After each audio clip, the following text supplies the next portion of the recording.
El 10 de octubre, recordamos a una de las grandes mujeres abadesas o superioras, en la iglesia francesa, Santa Telchide de Loire. Esta mujer de la nobleza merovingia, que siendo apenas una quinceañera abandonó a temprana edad todas las comodidades de su tiempo, pero también, las intrigas cortesanas y palaciegas, que eran comidilla de todas las cortes europeas. Recluyéndose en una vida de soledad, silencio, oración, penitencia, y ayuda social al más desválido en los principios del siglo VII. Ella, marcó el camino para las siguientes generaciones de madres superioras o abadesas, de tal manera, que sabemos de ella, que su principal frase, dicha en vida, fue: pidamos hacer lo que más le agrada al Señor, deseemos estar unidos a Él tanto en la muerte como en la vida. Solo así, albergaremos toda esperanza de que jamás seamos abandonados. Es con este tipo de enseñanzas, que esta santa, luego de una vida de piedad, al fallecer, el epitafio que está sobre su cripta, en la milenaria abadía de Loire, nos dice mucho acerca de la vida de esta notable mujer de principios del siglo VII. De raza noble, radiante en méritos, fuerte en su conducta, brilló por su santa fe, Telchide, ahora se regocija en la gloria del paraíso. Así, esta santa, junto a los grandes abades de su tiempo, como su tío Adón, y su hermano Agilberto, marcarían la espiritualidad por los siguientes siglos en el monasterio de Loire. Estos santos que vivieron en los primeros siglos de la Edad Media, enfrentaron una época convulsionada, en donde existía una gran confusión política, militar, civil, y religiosa, especialmente durante los siglos V, VI, y gran parte del VII. Para esos tiempos, Italia yacía aún bajo el yugo lombardo, Hispania era una oscura tierra interior, las regiones de los francos y de los visigodos se agitaban en espantosos crímenes, mientras que Gran Bretaña era todavía, en su mayor parte, un país semibárbaro. Por otra parte, el occidente se encontraba herido por la guerra y dividido por la herejía. Las vías romanas estaban destruidas, los antiguos castillos eran arrasados, las tierras estaban convulsionadas. Habían grandes ríos, gloriosas montañas, alternando con marismas y ciénagas inhabitables. Los pueblos bárbaros se enfrentaban unos contra otros, francos, visigodos, borgoñes y lombardos semisalvajes. En los campos labraban campesinos semidesnudos, en los feudos gobernaban reyes inmorales y corruptos, la vida religiosa era asfixiada por clérigos mundanos, y en Oriente, la situación se mantiene muy similar al caso de Occidente, en medio del desorden moral, luchaban con encarnizamiento credos rivales, y parecía como si la Iglesia fuera a entrar en un eclipse total. El jardín del África del Norte, ya pisoteado por los bárbaros, ardía bajo la ferocidad de los invasores sarracenos. No hay por qué sorprenderse, por lo tanto, si aquella edad de tan sangriento drama político se nos presenta estéril de todo pensamiento teológico y carente de todo saber secular. Con la disolución del lenguaje, contados fueron los escritores, porque la gramática y el pensamiento se habían hecho tan rudimentarios, como las mismas gentes. Sin embargo, la hora más oscura es a menudo la más cercana al alba, y se percibieron rayos de esperanza en medio de la tenebrosa desesperación. Porque toda la inmensa labor que había hecho la Iglesia cristiana, tanto católica en el Occidente, como la corriente ortodoxa en Oriente, no pudo ser en vano, aunque la cizaña amenazaba ahogar al trigo tierno que luchaba por surgir. En este oscurantismo espiritual, San Colúmbano de Irlanda, se declara misionero de la Iglesia, por lo que abandona la seguridad de su país, arribando hacia fines del siglo VI, hacia las tierras francesas, que para esos momentos estaban divididas en 3 reinos: Austrasia, Neustria, y Borgoña, cada una de ellas con sus pequeños reyes merovingios y sus propios alcaldes de palacio. Esto causaba una enorme confusión, porque existían fuertes rivalidades entre estos pequeños reinos, que ni siquiera tenían claro cuáles eran sus fronteras. Nada estaba seguro, ni posesiones ni personas. Los asesinatos, conspiraciones, intrigas, venganzas, traiciones, estaban a la orden del día. Los francos neustrianos, sobre el litoral del canal, conservaban sus costumbres romanas, mientras que los francos austrasianos, a lo largo de las orillas del Rin, se aferraban a su código salvaje.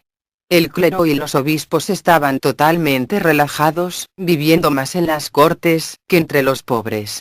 San Columban misionó por los 3 reinos que conformaban la Francia gálica, escribiendo e invitando a todos los sacerdotes galeses, a retomar la espiritualidad enseñada por nuestro Señor Jesucristo, invitándolos a vivir en comunidades, para participar de la oración, de la penitencia, y de la ayuda social hacia los más pobres de su tiempo. Este nuevo llamado a retomar el modo de vida monacal, que siglos antes había sido iniciado por San Jerónimo, San Ambrosio, Santa Marcela, Santa Paula, posteriormente fue retomado por el gran San Benito de Nursia, que creó a la orden de los benedictinos.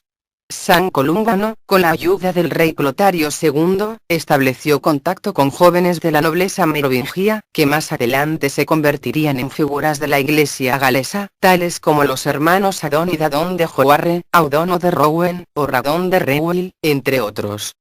Adón estuvo en algún momento como importante funcionario de la corte del rey Clotario II, pero luego de desencantarse de la política corrupta de palacio, eligió llevar una vida solitaria, siguiendo el modelo predicho por San Columban. Fundó así en sus propios terrenos, en el año 620, una ermita en las tierras de Joarre, en un lugar llamado Saltus Jotrum, una vasta meseta que domina el valle del Marne y el de Petit Morin.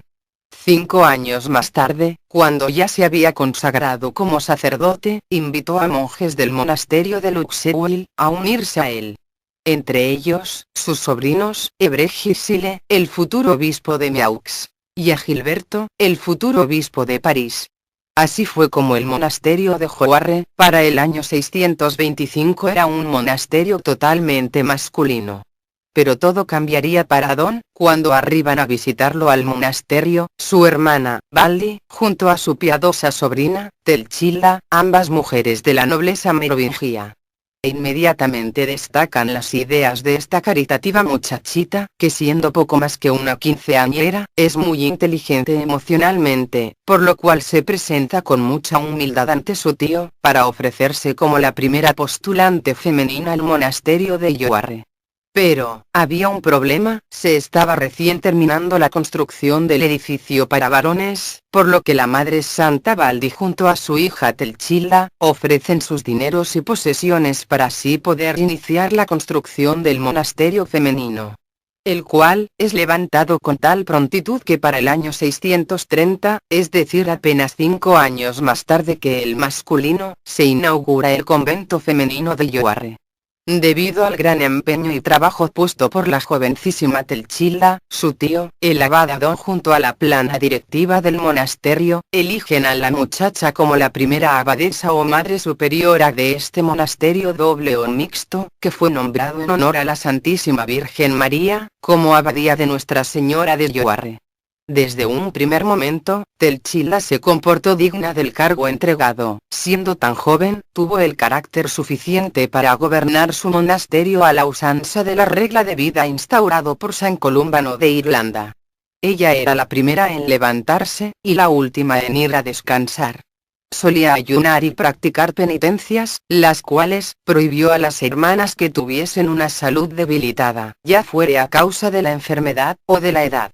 Telchilda era una gran admiradora de la primera reina católica del reino franco, Santa Clotilde, la misma que trajo el cristianismo hacia las barbáricas tierras de las Galías, en el año 490, cuando se casó con Clodoveo I, y cuyo comportamiento piadoso y pacífico lograron convencer a su esposo de bautizarse cristiano en el año 496.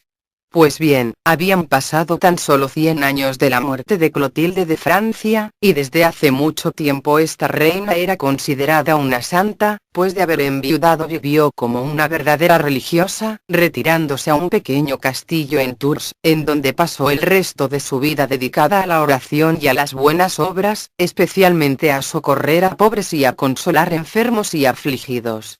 Por lo tanto, Santa Telchide consideraba que aunque junto a sus hermanas del convento pasaban todo el día en oración ofreciendo sus ayunos, casi en total silencio, para el porvenir del cristianismo y de la nación de los francos, ellas podrían también realizar otras buenas obras, tal como las hacía en vida Santa Clotilde, como cuidar a niños huérfanos y darles alimentos a los que acudieran a tocar sus puertas.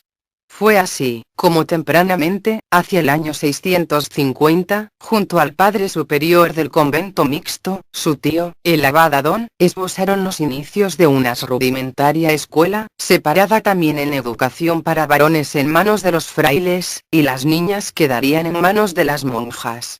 Los años pasaban, e ingresaron a la vida religiosa, una tía política de Adón, Santa Mode, la madre de Telchide, Santa Baldi, junto a su hermana, Santa Gilberta.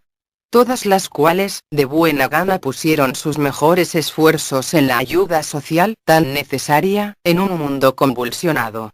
Telchide, siendo la primera abadesa del monasterio de Nuestra Señora de Yoarre, enseñaba personalmente a las postulantes y novicias, diciéndoles que debían preparar sus almas para llegar a encontrarse, al final de sus días, con Cristo, al cual todas las mujeres consagradas a la vida religiosa debían esperarlo siempre, con sus lámparas encendidas. La otra frase que esta santa hizo popular en el convento, fue: pidamos hacer lo que más le agrada al Señor, deseemos estar unidos a Él tanto en la muerte como en la vida. Solo así, albergaremos toda esperanza de que jamás seamos abandonados. Los años transcurrirían, hasta fallecer en su cargo de superiora, el 10 de octubre del año 667, a los 52 años de edad. Sin embargo, en el monasterio de Yoarre, jamás se olvidó la memoria de Santa Telchide de Yoarre, de tal manera, que sobre su hermoso sarcófago, ubicado en la cripta merovingia de este monasterio, se lee el epitafio de su noble vida. De raza noble, radiante en méritos, fuerte en su conducta, brilló por su santa fe, Telchide, ahora se regocija en la gloria del paraíso. 3 años más tarde, en el 670, fallece el mentor de esta santa, su tío Adón, quedando en el lugar de este, el hermano de Santa Telchide, Agilberto, el obispo de París. Pronto, la abadía tomará la regla de vida monástica de San Benito. El trabajo misionero hecho por todos estos fundadores, sería continuado por nuevas generaciones de abades y abadesas, que lograrían entre los siglos IX y X, convertir a la abadía de Yoarre, en un importante centro de peregrinación en el resplandor de Aquisgrán, capital del imperio. Poco después, en el siglo XI, se construye una ciudad fortificada alrededor del monasterio, fundándose así, la actual ciudad de Yoarre. A pesar de haber sido construidas hace casi 1 milenio y medio, la cripta merovingia, que se mantiene intacta desde el siglo VII, es un tesoro de la humanidad. En su interior contiene aún los cenotafios de los fundadores del monasterio, tal como es el caso del primer abad, Adón; la primera abadesa, Telchide; la tercera abadesa, Baldi; el segundo abad, Agilberto, obispo de París, Évre Gisile, que fue el obispo de Meaux y hermano de Agilberto y Telchide;